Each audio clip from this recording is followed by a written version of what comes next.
Hello friends. Previous வீடியோல நம்ம சிக்னல்ஸ எப்படி சர்வீசஸ் கூட மெர்ஜ் பண்ணி யூஸ் பண்றது அப்படின்றத தெரிஞ்சுக்கிட்டோம். இந்த வீடியோல டேட்டாவ பெர்சிஸ்டென்ட்டா ஸ்டோர் பண்றதுக்கு லோக்கல் ஸ்டோரேஜ் யூஸ் பண்ண போறோம். லோக்கல் ஸ்டோரேஜ்ல எப்படி டேட்டாவ ஸ்டோர் பண்றது, ரிட்ரைவ் பண்றது, அதன் மூலமா பேஜ் ரிஃப்ரெஷ் பண்ணாலும் டேட்டா எப்படி மாறாம இருக்கு அப்படின்றத நம்ம பார்க்கலாம். நம்மளோட நோட் சர்வீஸ் நான் ஓப்பன் பண்ணிக்கிறேன். இந்த நோட் சர்வீஸ்ல 2 மெத்தட்ஸ் கிரியேட் பண்ணிக்கலாம். Get notes from local storage அப்படின்னு ஒரு function, updates notes to local storage இந்த மாதிரி வச்சுக்கலாம். இனி நான் ஒரு வேரியபிள் கிரியேட் பண்ணிக்கிறேன்.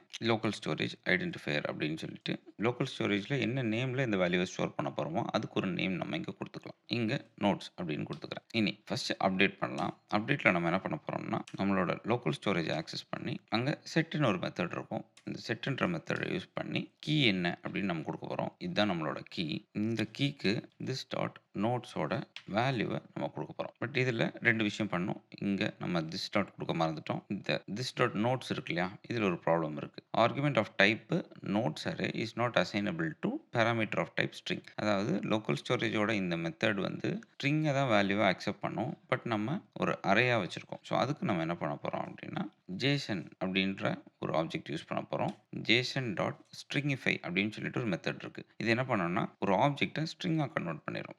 இங்க இந்த ஸ்ட்ரிங்கிஃபைக்குள்ள நான் இந்த வேல்யூவை கொடுத்துறேன். இப்போ இது என்ன பண்ணும், இந்த அரேவை ஸ்ட்ரிங்கா கன்வெர்ட் பண்ணி இதுக்கு வேல்யூவா பாஸ் பண்ணிரும். அந்த வேல்யூவை நம்ம ஸ்டோர் பண்ணிடுறோம். இப்போ லோக்கல் ஸ்டோரேஜ்ல ஸ்டோர் பண்ணியாச்சு. இனி ரிட்ரைவ் பண்ணணும். ரிட்ரைவ் பண்றதுக்கு இன்னொரு ஃபங்ஷன் நம்ம வச்சிருக்கோம். இங்க என்ன பண்ண போறோம், நம்மளோட லோக்கல் ஸ்டோரேஜ் ஆக்சஸ் பண்ணிக்க போறோம். இங்க கெட் ஐட்டம் அப்படின்றத கால் பண்ண போறோம். நம்மளோட இந்த ஐடென்டிஃபையரை பாஸ் பண்ண போறோம். அது என்ன பண்ணா நமக்கு டேட்டாவை தரும். பட் அந்த டேட்டா ஒரு ஸ்ட்ரிங்கிஃபைடு டேட்டாவா இருக்கும். அதை நம்ம இப்போ ஆப்ஜெக்ட்டா கன்வெர்ட் பண்ணணும். ஸோ அதுக்கு நம்ம என்ன பண்ணலாம்னா இது இந்த மாதிரி ஒரு வேரியபிள்ல ஸ்டோர் பண்ணிப்போம். நோட்ஸ் ஸ்ட்ரிங் அப்படின்னு சொல்லி நான் பேர் வச்சுக்கிறேன். இனி என்ன பண்ண போறோம், இதை நம்ம மறுபடியும் ஆப்ஜெக்டாவே கன்வெர்ட் பண்ண போறோம். ஸோ அதுக்கு நம்ம ஜேசன் டாட் பார்ஸ் அப்படின்னு சொல்லிட்டு ஒரு மெத்தட் இருக்கு. இதுக்குள்ள இதை பாஸ் பண்ணிட்டோம் அப்படின்னா அது அந்த ஸ்ட்ரிங்கை நமக்கு மறுபடியும் ஆப்ஜெக்டா கன்வெர்ட் பண்ணி கொடுத்துரும். இதில் பார்த்தோம்னா பாருங்க, argument of type string or null is not assignable to parameter of type string அப்படின்னு வந்துருக்கு. இது என்னன்னா இதுக்குள்ள நம்ம ஸ்ட்ரிங்கை தான் பாஸ் பண்ணோம். பட் இந்த ரிசல்ட் இருக்கு இல்லையா, லோக்கல் ஸ்டோரேஜ்ல இருந்து வர ரிசல்ட் அது ஸ்ட்ரிங்காகவும் இருக்கலாம், நல்லாவும் இருக்கலாம் அப்படின்னு சொல்லி வருது. ஏன் அப்படின்னா நம்ம லோக்கல் ஸ்டோரேஜ்ல இருந்து ஒரு டேட்டாவை ஃபெச் பண்ணும்போது அந்த டேட்டா இருந்துச்சுன்னா தான் நமக்கு அது ஸ்ட்ரிங்கா கிடைக்கும். சப்போஸ் நம்ம லோக்கல் ஸ்டோரேஜ் இருக்கிற டேட்டாவை மேனுவலி போய் கிளியர் பண்ணிட்டோம்னு வச்சுக்கோங்களேன், அப்போ இங்க டேட்டா கிடைக்காது இல்லையா, அப்போ இது நல்ல தான் ரிட்டர்ன் பண்ணும். இதோட வேல்யூ ஸ்ட்ரிங்காவும் இருக்கலாம், நல்லாவும் இருக்கலாம். ஆனா இது வந்து ஸ்ட்ரிங்கை மட்டும் தான் அக்செப்ட் பண்ணும் அப்படின்றது தான் அது சொல்ல வருது. ஸோ இங்க நம்ம என்ன பண்ணலாம், இதோட வேல்யூ நல்லா இருந்துச்சுன்னா அதுக்கு நம்ம ஆல்டர்னேட்டிவா எம்ப்டி அரே பாஸ் பண்ணிடலாம். இப்போ எரர் இல்லை. இங்க எப்போ சப்மிட் பட்டன் கிளிக் பண்ணாலும் இந்த அப்டேட் மெத்தட் நமக்கு கால் ஆகும். கால் ஆன உடனே எப்படி நம்ம இந்த வேரியபிள்ஸ்ல வேல்யூ ஸ்டோர் பண்றோமோ ஸ்டோர் பண்ணி முடிச்சதுக்கு அப்புறமா மறக்காம நம்ம திஸ் டாட் இந்த மெத்தடையும் கால் பண்ணிடணும். ஸோ இது என்ன பண்ணும், அந்த நோட்ஸை லோக்கல் ஸ்டோரேஜ்ல ஸ்டோர் பண்ணி வச்சிரும். இனி நம்ம அப்ளிகேஷன் ஃபர்ஸ்ட் டைம் லோட் ஆகும்போது ஏதாவது டேட்டா இருந்துச்சு அப்படின்னா, இப்போ நம்ம பேஜ் ரிஃப்ரெஷ் பண்ணும்போது நம்ம அப்ளிகேஷன் ஃப்ரெஷ்ஷாக லோட் ஆகும். சம்டைம்ஸ் டேட்டா லோக்கல் ஸ்டோரேஜ்ல இருக்கலாம். அதை நம்ம ஃபெச் பண்றதுக்கு நம்ம இந்த மெத்தடை யூஸ் பண்ணோம். இந்த இனிஷியல் வேல்யூ எம்ப்டி அரே கிடையாது.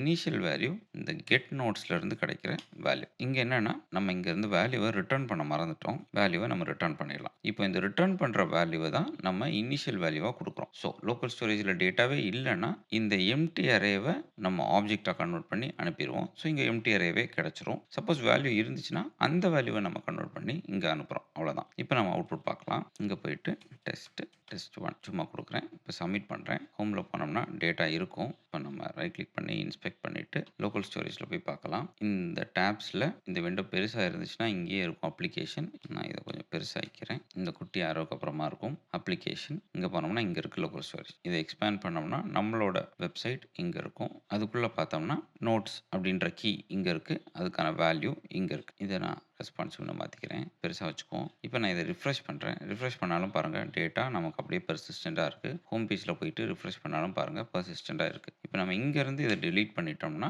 டேட்டா டெலீட் ஆயிரும். இப்போ ரிஃப்ரெஷ் பண்ணோம்னா பாருங்க அந்த எம்ப்டி அரே நமக்கு சப்ஸ்டிட்யூட் ஆகி கிடைச்சிரும். பட் லோக்கல் ஸ்டோரேஜ்ல டேட்டா ஸ்டோர் பண்றது ஒரு ரியல் வேர்ல்ட் அப்ளிகேஷன்ல நடக்காது. நம்ம டைரக்டா பேக் எண்ட்ல தான் ஸ்டோர் பண்ணுவோம். இதுல ஒரு ஏபிஐ இன்வால்வ் ஆயிருக்கும். இந்த டேட்டாவை நம்ம பேக் எண்டுக்கு அனுப்புவோம். அங்க தான் ஸ்டோர் பண்ணி வைப்போம் இல்லையா, அதை தான் அடுத்த வீடியோல பார்க்க போறோம். ஸோ இந்த வீடியோ உங்களுக்கு ஹெல்ப்ஃபுல்லா இருந்திருக்கும்னு நினைக்கிறேன். வீடியோ பிடிச்சிருந்துச்சுன்னா மறக்காம வீடியோ லைக் பண்ணுங்க. சேனலை சப்ஸ்கிரைப் பண்ணலாம், சப்ஸ்கிரைப் பண்ணுங்க. உங்களை நான் அடுத்த வீடியோல பார்க்குறேன்.